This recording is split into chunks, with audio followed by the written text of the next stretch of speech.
জামালপুরে আজ থেকে 7টি থানার পুলিশি কার্যক্রম পুরোদমে শুরু হয়েছে। বিস্তারিত জানাতে যোগ দিচ্ছেন সহকর্মী তানভীর আহমেদ। তানভীর, থানার পরিস্থিতি কেমন দেখছেন আপনি, আর যোগ দেয়া পুলিশরা কি বলছেন?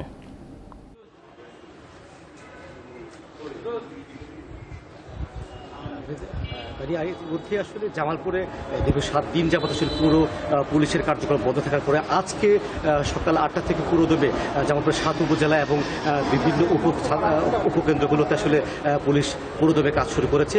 এই কাজ শুরু করার পর থেকে সকাল থেকে আসলে আমরা দেখেছি যে বিভিন্ন যারা অভিযোগ সেবা প্রত্যাশীরা তারা ভিড় করেছিলেন এবং সকাল থেকে তারা বিভিন্ন রকমের অভিযোগ তারা নিয়ে এসেছেন এবং লিখিত অভিযোগ দিয়েছেন। এখন পর্যন্ত প্রায় 10টি অভিযোগ ইতিমধ্যেই পড়েছে এবং সেগুলো আসলে জমি সংক্রান্ত, গাড়ি চুরি এবং বিভিন্ন সেবা প্রতিষ্ঠানে তারা এসেছেন। তারা পুরোদমে কাজগুলো করছেন পুলিশ জানিয়েছেন এবং পুলিশ এই কার্যক্রমের সাথে সাথে ট্রাফিক পুলিশ যানজটের যে নিরসন সেটিও আসলে ট্রাফিক পুলিশ সেবা পুরোদমে তারা কাজ শুরু করেছেন। এবং আমি যেটি জানতে পেরেছি যে জামালপুরের অতিরিক্ত police super Sohel Mahmud crime and ops তিনি জানিয়েছেন যে সকাল 8টা থেকেই পুরোদমে কাজ শুরু করেছে এবং বিভিন্ন পুলিশের বিভিন্ন শাখা তারা বিভিন্ন কার্যক্রমে ইতিমধ্যে শুরু করেছেন।